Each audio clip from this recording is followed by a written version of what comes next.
IT links YouTube channel में आप सभी को बहुत बहुत खुश आमदीद। उम्मीद करता हूँ आप सभी खैरियत से होंगे। आज हम अपना लेक्चर 2 स्टार्ट करने जा रहे हैं, डेटा स्ट्रक्चर्स एंड एल्गोरिथम्स का। तो लेक्चर स्टार्ट करने से पहले मैं आप सभी से रिक्वेस्ट करूँगा कि आप चैनल को सब्सक्राइब कर दें, और क्रेडिट देना चाहूँगा अपनी टीचर डॉक्टर उरूज को, जिनकी वजह से ये लेक्चर्स मैं आप तक कन्वे कर पा रहा हूँ। तो आइए अपने लेक्चर की तरफ आ जाते हैं। अच्छा, लेक्चर स्टार्ट करने से पहले मैं आप सभी को रिकैप देना चाहूँगा कि हमने प्रीवियस लेक्चर में जो है क्या क्या करा था। तो प्रीवियस लेक्चर में हमने देखा कि एल्गोरिथम क्या होता है, फिर उसके बाद हमने एब्स्ट्रैक्शन और उसकी टाइप्स पढ़ी थी। हमने देखा कि data type, abstract data type क्या होते हैं, डेटा स्ट्रक्चर हमने देखा। हमने जो है डेटा स्ट्रक्चर पे क्या क्या ऑपरेशंस परफॉर्म हो सकते हैं, ये भी हमने पिछले लेक्चर में किया है। और कितने तरह के डेटा स्ट्रक्चर्स हमारे पास मौजूद होते हैं ये देख। तो अब अपना जो लेक्चर 2 है इसको स्टार्ट करते हैं। अच्छा, ये एल्गोरिथम की डेफिनेशन है जो आपको पिछले लेक्चर में बताई थी। इसमें जो है मुझे सिर्फ ये बताना है कि एल्गोरिथम को जब आप डेटा देते हैं तो वो प्रोग्राम बन, यानी डेटा यानी कोई भी इनपुट, और फिर वो जो प्रोसेस करके आप उसको आउटपुट दे रहा होता है, उसके बाद वो क्या कहलाता है, प्रोग्राम कहलाता है। एल्गोरिथम सिंपली क्या है, सिंपली तो वो जो है clear and precise step by step instructions हैं जो कि किसी प्रॉब्लम को सॉल्व कर रहे होते हैं in a finite amount of time. अब जब आप उस एल्गोरिथम को डेटा देंगे तो वो एल्गोरिथम नहीं कहलाएगा, अब वो प्रोग्राम कहलाएगा। ठीक है, तो अब हम अपने सूडो कोड देखते हैं। सूडो कोड हमारे पास क्या चीज़ है? सूडो कोड जो है एक एल्गोरिथम की जो है प्लेन लैंग्वेज डिस्क्रिप्शन होती है। इसके अंदर जो है अक्सर हमारे पास जो है वो प्रोग्रामिंग लैंग्वेज के जो है वो सिंटैक्स वगैरह जो है वो इस्तेमाल किए जा रहे होते हैं, लेकिन सारे नहीं, थोड़े बहुत। क्यों? क्योंकि ये ह्यूमन रीडिंग के लिए होती है, यानी ये हम कोई आम आदमी जो ले मैन जो है वो उसको समझ सके। अब सूडो कोड लिखने का हमें फ़ायदा क्या होता है कि फॉर सपोज मैं पाइथन डेवलपर हूँ और मेरा दोस्त जो है वो जावा डेवलपर है। तो अब अगर किसी ने सूडो कोड लिखा हुआ होगा ना, तो मैं उस सूडो कोड का देख के जो है अपना एल्गोरिथम जो है वो पाइथन में कोड कर सकता हूँ, और मेरा दोस्त वही एल्गोरिथम जो है वो जावा में कोड कर सकता है। इसी तरह से किसी ने जो है वो सी में कोड कर दिया सूडो कोड को देखते हुए। ये सूडो कोड है।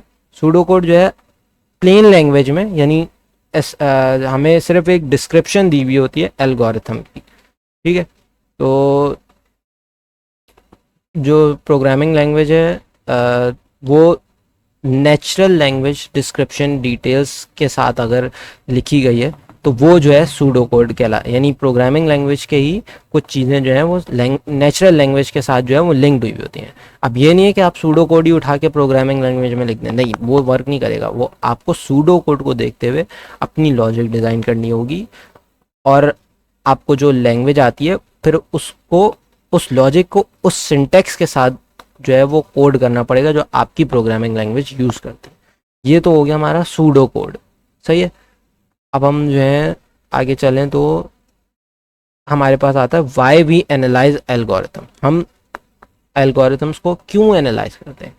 तो अगर एक एल्गोरिथम जो है वो किसी प्रॉब्लम के लिए लिख दिया जाए और वो करेक्ट हो, तो हमारे पास उसको जो है ये डिटरमाइन भी करना लाजमी है कि क्या वो जो है आपके कौन से सीपीयू के स्पेक्स पे चल सकता है, क्या उसके लिए हार्डवेयर रिक्वायरमेंट होगी उसकी, क्या आपकी जो है वो कौन सा सीपीयू आप लगाएंगे, कौन सा आप जो है रैम, कितनी जीबी की रैम यूज़ करेंगे, कितनी जो है वो स्पेस लेता है। ये सब चीज़ें देखने के लिए हमें जो है एक एल्गोरिथम को जो है वो एनालाइज करना पड़ता है।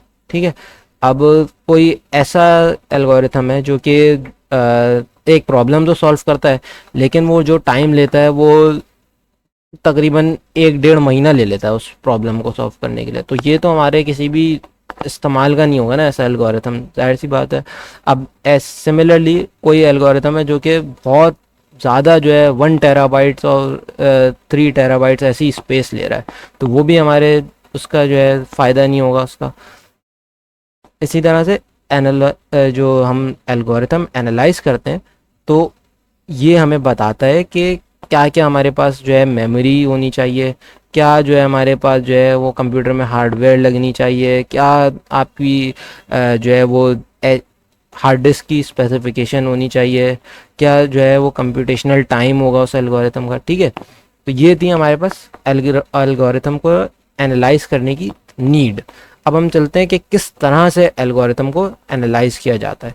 अच्छा, तो दो मेथड्स होते हैं हमारे पास एक एल्गोरिथम को एनालाइज करने के। एक तो होता है एम्पेरिकल एनालिसिस, दूसरा होता है थ्योरेटिकल एनालिसिस। तो पहले देख लेते हैं एम्पेरिकल एनालिसिस क्या होता है। अच्छा, empirical analysis is done by coding the algorithm in a high level language and running it on a computer over a suitable large range of inputs. यानी एम्पेरिकल एनालिसिस ये है कि हम जो है जो हमारा एल्गोरिथम है उसको जो है किसी जो भी हमारी सिलेक्टेड लैंग्वेज है, जैसे मैं पाइथन का डेवलपर हूँ तो पाइथन में मैंने लिख दिया और फिर उसको जो है उसी कंप्यूटर पे जो है चला के देख लिया। अब इसके अंदर जो है क्या इसके अंदर डिपेंडेंसी होती है, क्या क्या क्या डिपेंडेंसी होती है कि वो जो है आपकी हाई लेवल लैंग्वेज जो आपने सेलेक्ट करी है उस पर भी डिपेंड करता है। अब पाइथन को अमूमन स्लो लैंग्वेज कहा जाता है, तो लाजमी सी बात है अब पाइथन में जब मैं लिखूंगा तो वो थोड़ा सा स्लो होगा। ठीक है, और machine on which the algorithm is run. अच्छा, अब जो मशीन मेरे पास जो है अब उसकी स्पेक्स हैं वो है i3 i5 या i7, उसको देखना पड़ता है उसके अंदर कितनी रैम लगी हुई है, कितनी हार्ड डिस्क लगी हुई है। और ये जो है एम्पेरिकल एनालिसिस जो है हमारे पास वो इनपुट्स पर भी डिपेंड कर रहा होता है कि क्या इनपुट्स उसको प्रोवाइड किए जा रहे हैं। ठीक है, तो वो उस हिसाब से अपने आप को जो है वो मॉडिफाई करता है। तो इसलिए एक एम्पेरिकल एनालिसिस जो है हमारे पास इतना काम का कोई वो नहीं है। देखिए ये इसकी लिमिटेशंस दी हुई हैं। You must code all algorithms, though you finally keep one of them and discard the rest। अच्छा, अब हमें जो है सारे जो जितने भी हमने एल्गोरिथम्स बनाए वो सब लिख के चेक करने पड़ेंगे। हालांकि हमें एंड में जो है एक ही एल्गोरिथम जो है उसको खाली कोड करना पड़ेगा। ठीक है, तो इसमें बहुत सारा हमारा टाइम ज़ाया होगा। A slow algorithm may perform better than a fast one if it is written by a better programmer। इसका क्या मतलब हुआ, यानी अगर कोई एल्गोरिथम है उसमें मल्टीपल चेक्स लगे हुए हैं, क्यों, क्योंकि वो जो है अच्छे किसी एक्सपीरियंस प्रोग्रामर ने लिखा है। अब उसने जो है चेक्स लगाए हैं कि आपका नाम, आप क्या ऐसा ऐसा ऑपरेशन परफॉर्म करना चाह रहे हैं, क्या जो है आप डिफरेंट जो है ऑपरेशंस जो हैं वो करना चाह रहे हैं।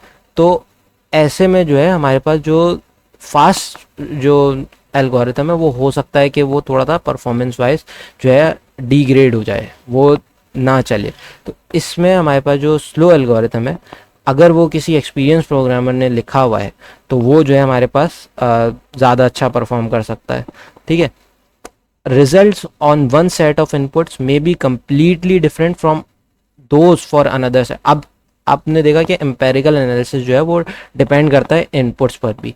तो जब हम एक सेट ऑफ इनपुट देते हैं और जिसके अंदर जो है स्ट्रिंग्स ही होती हैं, सपोज करें एक सेट मैंने इनपुट्स का बनाया, उसके अंदर स्ट्रिंग्स दिए मैंने किसी एल्गोरिथम को, अब वो जो है बहुत फास्ट उसने जनरेट कर दिया response.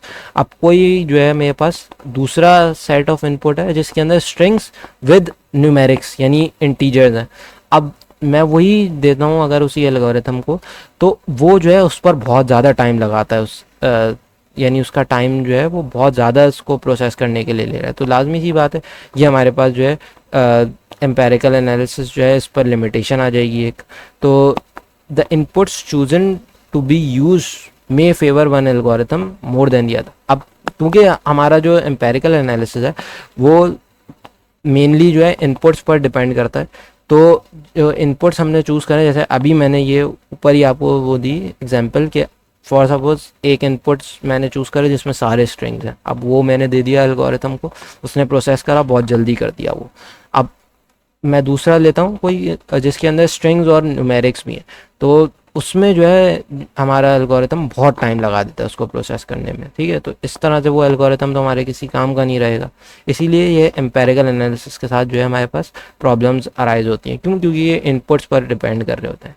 All algorithm under scrutiny must be run on the same software and hardware platform. अच्छा, अब हमारे पास एक और लिमिटेशन ये है कि जो हमारे पास जो एल्गोरिथम हमने डिज़ाइन करे ना वो सारे ही एक ही पीसी पे जो रन होने चाहिए, यानी कोई ऐसा ना हो कि मैं जो एक एल्गोरिथम को जो है अपने लैपटॉप पे रन कर रहा हूँ और एक एल्गोरिथम को अपने पीसी पे रन कर रहा हूँ। क्यों? क्योंकि हमें मालूम है कि पीसी और लैपटॉप की परफॉर्मेंस में ज़मीन आसमान का फ़र्क होता है।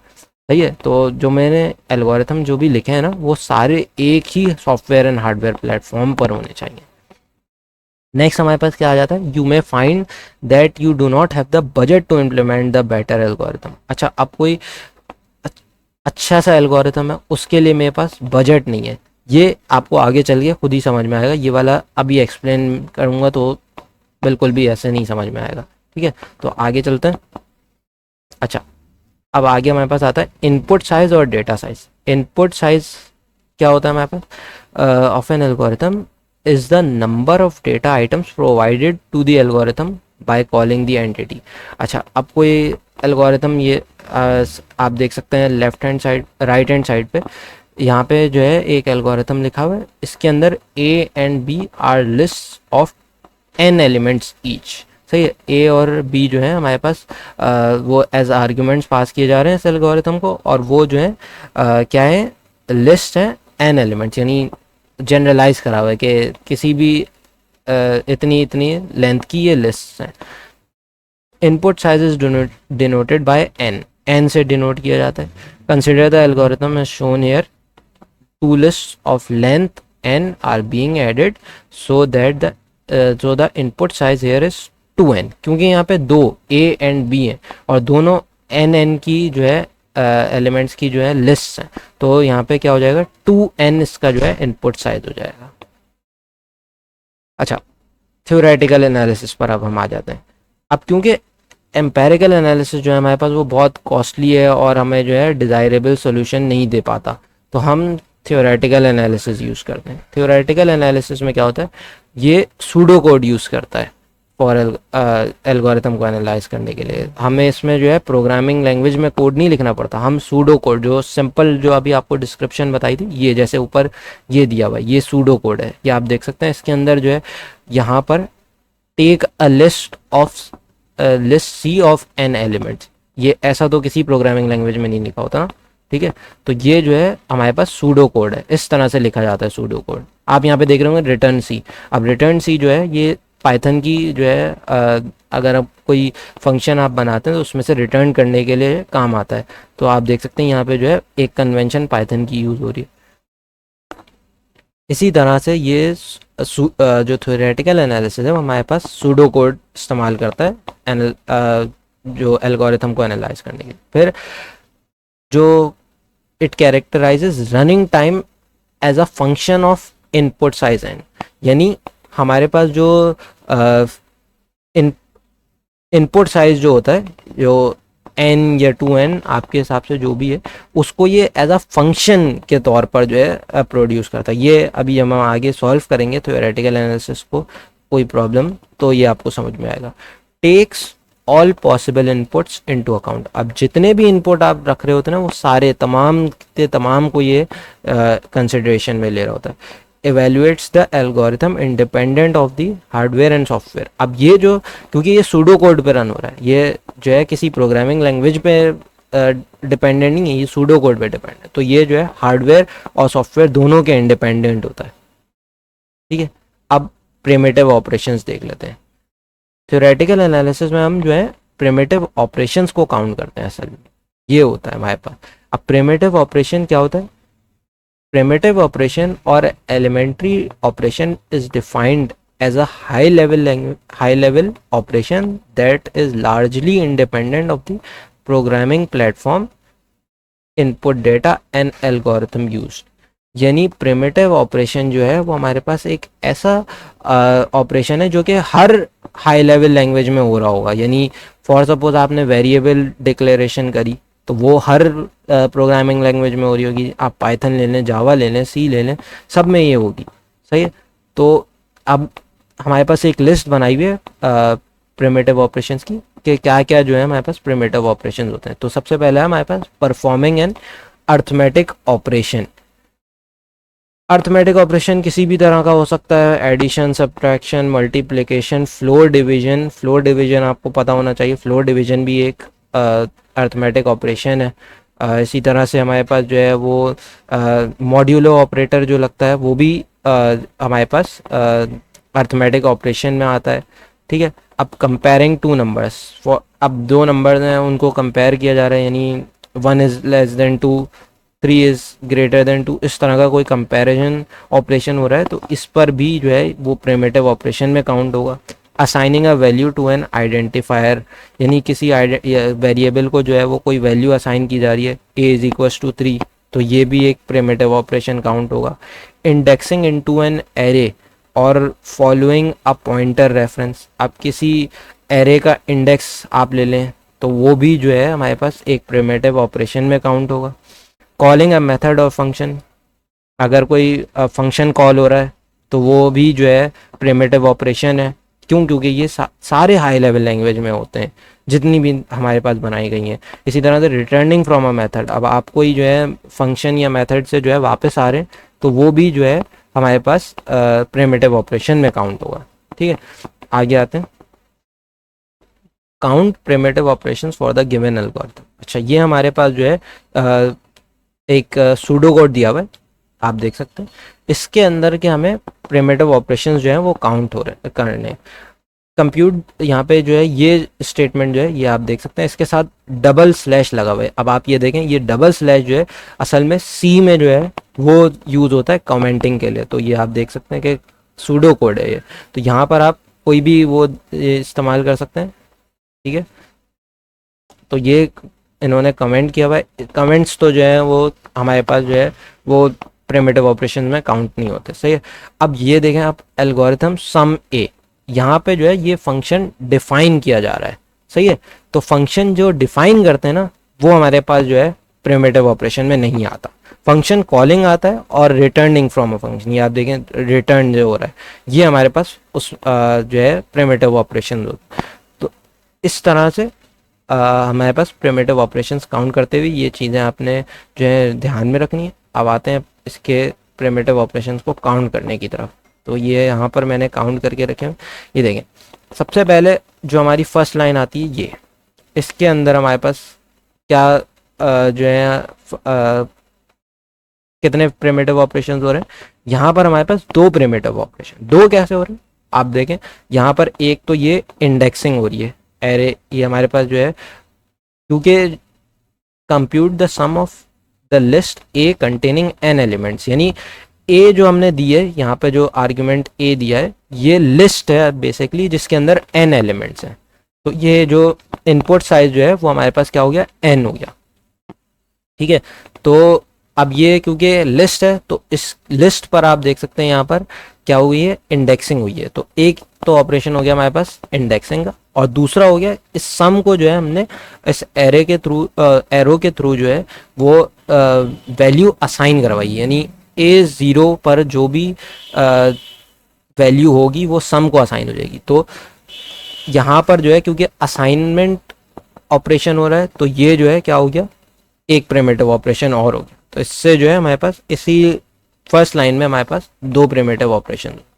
अब लूप के लिए हम देखते हैं क्या होता है। लूप के लिए हमारे पास सबसे पहले तो क्योंकि जो हमने ये आई लिया है, ये जो आई हमारे पास है ये इनिशियलाइज होगा तो उसी का ही एक प्रिमिटिव ऑपरेशन हो जाएगा। ठीक है, फिर आई कितनी बार, लेन ए माइनस वन। अब लेन ए माइनस वन जो है क्योंकि जो आई अपडेट है वो एक टाइम ज़्यादा होगा, तो lane of A minus one, यानी वैसे तो इसको लूप को चलना कितने टाइम चाहिए था, एन माइनस वन टाइम्स, लेकिन जो आई अपडेट हो रहा है ना वो हमारे पास ए हमेशा एक ज़्यादा होता है लूप चलने के जो जितनी टाइम लूप चलेगा उससे एक ज़्यादा हो। जब हम उसमें वन ऐड करेंगे तो उतनी टाइम्स हमारे पास आई जो है वो अपडेट होगा, तो इसलिए हमने यहाँ पर प्लस एन लगाया है एक। ठीक है, फिर उसके बाद हमारे पास क्या हुआ कि कितनी बार हमारे पास लूप चला, लूप कितनी बार चलेगा, एन माइनस वन टाइम्स। ठीक है, तो लेन ऑफ ए क्या है, एन है, और एन माइनस वन, तो इस तरह से लूप जो चलेगा हमारे पास वो एन माइनस वन टाइम चलेगा। अब हमने जब इन सबको प्लस करा तो हमारे पास जो वैल्यू आई वो आ गई 2n। सही है, अब हम नेक्स्ट स्टेप पर आते हैं। तो यहाँ पर देखें, यहाँ पर क्या हो रहा है, एक तो हमारे पास सबसे पहले इंडेक्सिंग हुई, सही, फिर उसके बाद हमारे पास ये एडिशन का ऑपरेशन हुआ इन दोनों के दरमियान में, तो ये दो प्रिमिटिव ऑपरेशन हो गए। फिर हमारे पास जो है ये इस वैल्यू को यानी सम को जो है, सम जो वेरिएबल है उसको असाइन भी हुआ, तो ये हमारे पास जो है थ्री, हमारे पास जो है ये आप देख सकते हैं थ्री टाइम्स जो है हमारे पास प्रिमिटिव ऑपरेशंस हुए, ठीक है। अब ये प्रिमिटिव ऑपरेशंस जो हैं क्योंकि लूप के अंदर हुए हैं, या आप देखें ये लूप है, इसके अंदर ये ऑपरेशन हुआ, तो जितनी टाइम लूप रन करेगा ना, हमें इसको उससे मल्टीप्लाई कराना पड़ेगा। तो क्योंकि n-1 टाइम्स अभी मैंने आपको बताया था कि रन होगा लूप, तो n-1 से हमने जो है इसको मल्टीप्लाई कराया और हमारे पास जो रिजल्ट आया वो आया 3n-3। अब देखें यहाँ पर return from sum, fourth number में रिटर्न सम। तो अभी मैंने आपको बताया था ऊपर कि जब आप रिटर्न कर रहे होंगे फंक्शन से या मेथड से, तो वो जो है हमारे पास क्या होगा, एक प्रिमिटिव ऑपरेशन होगा। तो इसी तरह से यहाँ पर जो ऑपरेशन आया वो 1 आया। अब ये तमाम को जब हमने ऐड करा तो ये बन गया 5n। और ये देखें, ये जो मैंने आपको पिछले ऊपर लाइन बताई थी, जो वो हमारे पास जो प्रिमिटिव ऑपरेशंस जो आते हैं वो as a function of n के तौर पर आते हैं, तो ये जो है हमने as a function of n के तौर पे लिखे, सही है। नेक्स्ट स्लाइड पर आते हैं। तो हाँ, अब जो थ्योरेटिकल एनालिसिस है उसके लिए केसेस भी होते हैं हमारे पास। तो when we analyse an algorithm theoretically we can choose to do so in 3 ways. अब हमें 3 तरीक़ों से जो है थ्योरेटिकल एनालिसिस भी करना होता है। सबसे पहले हमारे पास होता है बेस्ट केस, फिर हमारे पास होता है वर्स्ट केस, फिर हमारे पास एक आता है एवरेज केस। तो इन तीनों को हम देख लेते हैं नीचे। अच्छा, best case analysis. Best case में क्या होता है, हम ऐसे सेट्स ऑफ इनपुट देते हैं उसको, एल्गोरिथम को, कि जिसमें वो जो है सबसे ही जो हमारे पास पॉसिबल शॉर्टेस्ट टाइम हो वो ले, यानी जो उसके अंदर जो, और वो ऐसा कब होगा जब वो least number of primitive operations इस्तेमाल करेगा, सही है। तो best case running time of algorithm is a lower bound, इसको हम लोअर बाउंड कहते हैं on the running time of algorithm. अब आप सपोज करें कि टी आई, ये T I is the running time of algorithm. अब ये कोई एल्गोरिथम है, उसका जो एवरेज रनिंग टाइम है वो टी आई है। तो जो हमारे पास फॉर इनपुट्स आई, ये इनपुट्स आई के लिए रनिंग टाइम है। तो जो हमारे पास जो टी बी है, हम उसको सपोज कर रहे हैं कि ये बेस्ट केस रनिंग टाइम है उस एल्गोरिथम का। तो ये जो बेस्ट केस का रनिंग टाइम आएगा हमारे पास, वो हमेशा लेस देन होगा या इक्वल टू भी हो सकता है कुछ केसेस में। इक्वल टू होगा किसके, टी आई, जो हमारे पास जो average running time of the algorithm जो है, ठीक है। नेक्स्ट स्लाइड पर अगर हम मूव करें तो provide a set of inputs for which algorithm takes the longest possible time or executes the greatest number of primitive operations, यानी जिसमें सबसे ज़्यादा वो टाइम ले रहा हो। और सबसे ज़्यादा टाइम वो कब लेगा, जब हमारे पास जो है सारे ही प्रिमिटिव ऑपरेशंस जो हैं वो परफॉर्म किए जा रहे होंगे। एक एल्गोरिथम के अंदर जितने भी प्रिमिटिव ऑपरेशन हैं वो सब अगर परफॉर्म किए जा रहे हैं तो हमारे पास जो है वो सबसे ज़्यादा लंबा टाइम लेगा उस वक्त। तो और उस को हम क्या कहेंगे, जो सबसे ज़्यादा रनिंग टाइम दिया उसको हम कहेंगे worst case running time of the algorithm. और इसका दूसरा नाम होता है अपर बाउंड, इसे हम अपर बाउंड कहते हैं। अच्छा, अगर टी आई सिमिलरली ऊपर वाली एग्जांपल की तरह, अगर टी आई जो है वो रनिंग टाइम है एल्गोरिथम का फॉर द इनपुट्स आई। अब हमने कोई इनपुट्स आई दिए और उस पर जो रनिंग टाइम आ रहा है वो हमारे पास कुछ वैल्यू आ रही है और उसको हमने टी आई से डिनोट किया हुआ। तो T W is the end T W is the worst case running time of that algorithm. तो क्या होगा कि टी आई हमेशा छोटा होगा टी डब्ल्यू से, यानी जो हमारे पास जो वर्स्ट केस रनिंग टाइम आएगा वो एवरेज रनिंग टाइम से हमेशा बड़ा होगा, ठीक है। अब हम चलते हैं एवरेज एनालिसिस पे। एवरेज एनालिसिस हमारे पास जो है वो सिंपल, जो बिल्कुल मॉडरेट रनिंग टाइम होता है इसका एल्गोरिथम का ये वो होता है हमारे पास।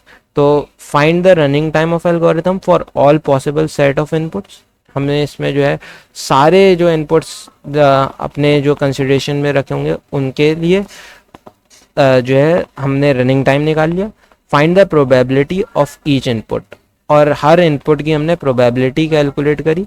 फिर हमने क्या करा कि जो रनिंग टाइम जो आ रहा है वो हमने इस तरह से, जो हमने प्रोबेबिलिटी P1 यानी प्रोबेबिलिटी 1 जो कि हमने रखी इनपुट सेट 1 के लिए, और फिर उस पर हमने जो है एल्गोरिथम का रनिंग टाइम निकाल लिया और दोनों को आपस में मल्टीप्लाई करा दिया।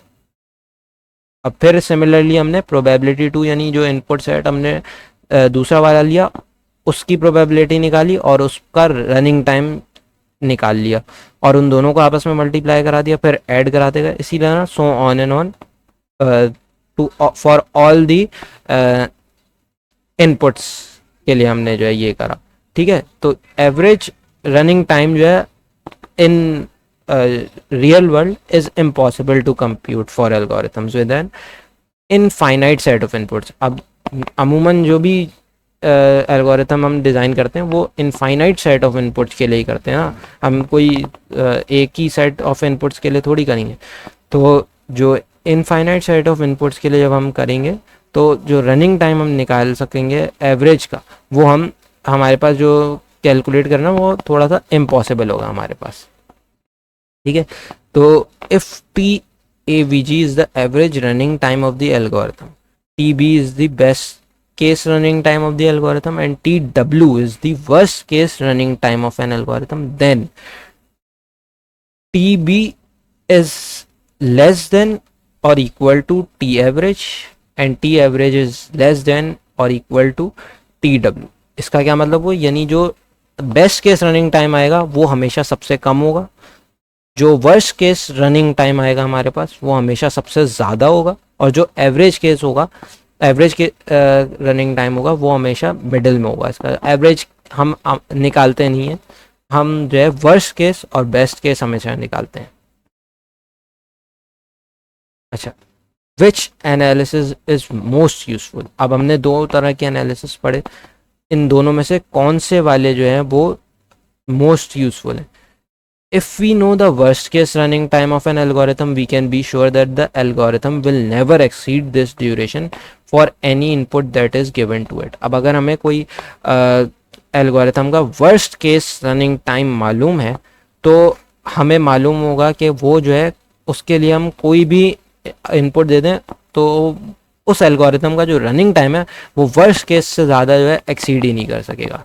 ठीक है, The worst case analysis is most useful to a computer scientist। अब जो worst case analysis है हमारे पास वो सबसे ज़्यादा यूज़फुल होगा एक कंप्यूटर साइंटिस्ट के लिए, लाजमी सी बात है। क्यों? क्योंकि ये सबसे हाईएस्ट पीक का टाइम दे रहा है। हमें हमेशा अपने जो एल्गोरिथम है उसको इस तरह से ऑप्टिमाइज़ करना पड़ेगा कि इसका जो वर्स्ट केस रनिंग टाइम है वो जो एवरेज रनिंग टाइम है वो वर्स्ट केस से नीचे आ जाए। Average case analysis require a lot of effort. तो एवरेज केस जो है उसके लिए तो हमें बहुत सारा एफर्ट करना पड़ता है, तो वो हम अमूमन करते ही नहीं। We only conduct best case analysis when the best case occurs very frequently. और बेस्ट केस हम कब करते हैं? जब बेस्ट केस बहुत ज़्यादा दफ़ा जो है हमारे पास आ रहा हो, तब हम बेस्ट केस जो है करते हैं। तो जो सबसे ज़्यादा जो यूज़फुल एनालिसिस है वो हमें वर्स्ट केस एनालिसिस करना पड़ेगा। ठीक है, अब ये हमारे पास एक और प्रॉब्लम आ गई, analyse the algorithm for its best and worst cases. अब जो हमने ऊपर जो पहले जो एल्गोरिथम देखा था सूडो कोड में, वही उसके अंदर जो है कोई चेक्स वगैरह नहीं थे, तो उसमें जो है हम ये बेस्ट केस और वर्स्ट केस जो है नहीं निकाल सकते थे। उसका जो है दोनों बेस्ट केस और वर्स्ट केस सेम ही आएगा। ठीक है, यहाँ पर जो है अगर आप देखें तो ये वाली लाइन नंबर, ये जो मेरा माउस पॉइंटर जहाँ पर है, if AI is less greater than current max then, तो यहाँ पर आप देख सकते हैं इफ़ की कंडीशन, यानी यहाँ पे कंडीशनल स्टेटमेंट है, चेक लगा हुआ है। तो यहाँ पर जो है हमारे पास लाजमी तौर पर अगर ये जो है फॉर सपोज ये कंडीशन फॉल्स होती है तो ये इस लाइन को एग्जीक्यूट नहीं करेगा और हमारे पास जो है वो जो हम, क्योंकि अब प्रिमिटिव ऑपरेशन कम हो गया, तो जब प्रिमिटिव ऑपरेशन कम हो जाता है तो हमारे पास क्या आता है, बेस्ट केस रनिंग टाइम आता है। ठीक है, तो इसको हम एनालाइज करते हैं आगे। ये देखें, अब algorithm array max A comma n. अच्छा, यहाँ पर जो है हमारे पास input list A of n integer, जो हमारे पास ए है जो हम आर्ग्यूमेंट दे रहे हैं कैपिटल ए, वो असल में क्या है, एन इंटीजर्स की लिस्ट है।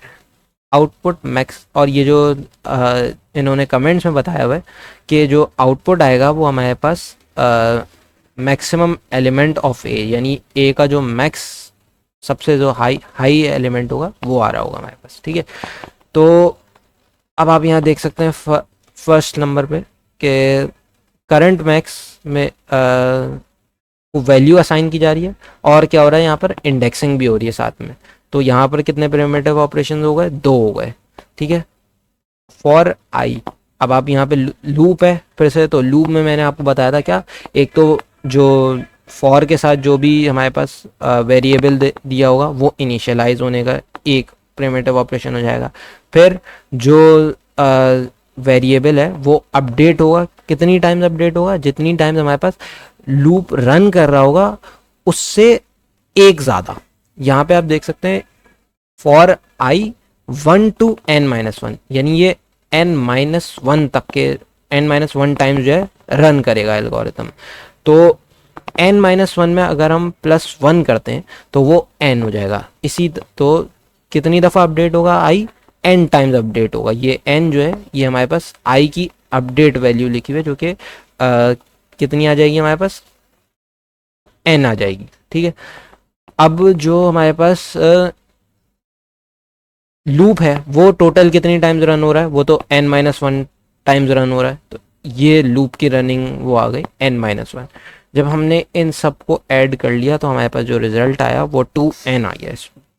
फिर हमारे पास क्या होगा कि जो क्योंकि हम बेस्ट केस एनालिसिस कर रहे हैं तो हम ये सपोज करेंगे कि ये कंडीशन जो है हमारे पास हर बार जो है वो फॉल्स हो रही है। तो जब ये फॉल्स होगी तो जो नीचे जो वाली जो हमारे पास कंडीशन है वहाँ पे प्रिमिटिव ऑपरेशंस तो हैं, लेकिन इसमें जो है क्योंकि ये जो हमारे पास जो कंडीशनल स्टेटमेंट है यही फॉल्स है, तो ये वाली जो 4th लाइन है ये तो हमारे पास रन ही नहीं होगी, इसलिए हमने यहाँ पर 0 जो है नंबर ऑफ ऑपरेशंस लिखे हुए। और ये इसमें क्या क्या हो रहा है, इसमें तो जो है हमारे पास क्या, यहाँ पे आप देख सकते हैं ये कंपैरिजन हो रहा है। सही है, तो कंपैरिजन का एक हमारे पास वो हो गया ऑपरेशन। और क्या, यहाँ पर जो है ए आई, यानी हमारे पास जो है इंडेक्सिंग हो रही है, इंडेक्सिंग का यहाँ पर एक ऑपरेशन हो गया, जो कि तो हमारे पास टोटल प्रिमिटिव ऑपरेशंस 2 हो गए। और क्योंकि ये लूप के अंदर है स्टेटमेंट, तो लूप कितनी टाइम्स चल रहा होगा, इससे हमें मल्टीप्लाई कराना होगा। तो 2 multiply by n-1 which is equal to 2n-2। ठीक है, और ये लास्ट में हमारे पास जो है ये रिटर्न की स्टेटमेंट आ रही है। तो जो क्योंकि रिटर्न जो है वो एक प्रिमिटिव ऑपरेशन में काउंट होता है, तो हमने उसको जो है नंबर ऑफ ऑपरेशन में 1 कर दिया। अब जब हमने इन सभी को ऐड करा, यानी 2 + 2n + 2n-2 + 0 + 1, तो हमारे पास जो टोटल रिजल्ट आ गया वो क्या आ गया, 4n+1। इसी तरह से हमने इसको जो है वो फंक्शन के तौर पर फिर से लिखा 4n+1। ठीक है, ये हमारे पास था बेस्ट केस एनालिसिस। इसमें हमने कंसिडर करा था कि ये जो हमारे पास कंडीशनल स्टेटमेंट है ये हमेशा फॉल्स होगी, ये वाली लाइन जो है हमारे पास नहीं रन हो रही। सही है, अब हम इसका वर्स्ट केस एनालिसिस देखेंगे। तो वर्स्ट केस में हमारे पास क्या होगा, वर्स्ट केस में हमारे पास हमने कंसिडर करा था कि जो सारे प्रिमिटिव ऑपरेशन हैं वो सब परफॉर्म होंगे इस एल्गोरिथम के। तो अब आप देख सकते हैं यहाँ पर फर्स्ट लाइन में फिर वही 2 ऑपरेशन हो रहे हैं, सेकेंड लाइन में हमारे पास जो है वो लूप रन हो रहा है, तो हमने वही पिछली बार वाला 2n जो है हमारे पास नंबर ऑफ ऑपरेशन आ गए। फिर थर्ड में हमने जो है कंसिडर करा है कि हमारे पास जो ये जो कंडीशनल स्टेटमेंट है ये हमेशा ट्रू होगी। ट्रू होने का मतलब क्या है कि ये वाली जो इसके अंदर जो ये लाइन है ये हमेशा एग्जीक्यूट हो जाएगी। तो जब ये एग्जीक्यूट होगी तो इसके साथ हमने क्या क्या जो ऑपरेशंस अब एडिशनल होंगे वो ये होंगे कि सबसे पहले तो यहाँ पर आप देख सकते हैं कि एक जो है इंडेक्सिंग का ऑपरेशन हो रहा है और एक जो है यहाँ पर क्या ये असाइनमेंट ऑपरेशन हो रहा है। तो टोटल में इसके जो हो गए वो 2 ऑपरेशन हो गए, लेकिन क्योंकि ये लूप के अंदर ही है, ये स्टेटमेंट भी लूप के अंदर ही चल रही है, तो जैसे ही ये लूप के अंदर चल रही है तो हमें इसको जितनी टाइम्स लूप हमारा रन होगा यानी n-1 टाइम्स उससे भी मल्टीप्लाई कराना होगा। तो 2n-2 से इस हमारे पास जो है इसके टोटल प्रिमिटिव ऑपरेशन आएंगे लाइन नंबर 4 के। फिर हमारे पास जो है लास्ट लाइन जो है वही रिटर्न करने की जहाँ पर एक प्रिमिटिव ऑपरेशन हो रहा है। ठीक है, जब हमने इन सब को ऐड कराया तो हमारे पास फाइनली रिजल्ट क्या आ गया 6n-1 और इसको हमने as a function of time express कर दिया फिर से। ठीक है, अब यहाँ पर हमारे पास एक और एल्गोरिथम दिया हुआ है, इसका हमें जो है वर्स्ट एंड बेस्ट केस जो है निकालना है। ये वाला जो है हमने ऊपर ये जो एल्गोरिथम हमें दिया था ये सिमिलर टू दैट। अब यहाँ पे आप देख सकते हैं कि कोई चेक नहीं है, ये चेक से मेरा मुराद क्या है यानी कोई कंडीशनल स्टेटमेंट नहीं है, तो इसके अंदर तो लाजमी तौर पर जो है वो सारे ही रन हो, तो सारी प्रिमिटिव ऑपरेशंस परफॉर्म होंगे। तो जो हमारे पास वर्स्ट केस और बेस्ट केस एनालिसिस आएगा वो सेम ही आएगा इसका। ठीक है, नेक्स्ट ये हमारे पास है, इसके अंदर जो है हमें एक रियल रूट्स निकालने का जो है वो मेथड दिया हुआ है। अगर आप जो है वो मैथमेटिक्स के स्टूडेंट हैं तो ये वाला जो आपने डिस्क्रिमिनेंट जो हम निकालते थे ये वो चीज़ है, उसका एल्गोरिथम हमने लिखा हुआ है। अब इसका जो है ये आप लोगों का होमवर्क है, ये जो भी कर ले वो नीचे कमेंट में जो है वहाँ पर जो है डन का जो है वो कर सकता है मैसेज। और अगर किसी को नहीं समझ में आ रहा होगा तो इसके लिए मैं सेपरेट वीडियो बना दूंगा, नीचे कमेंट कर दिएगा आप लोग।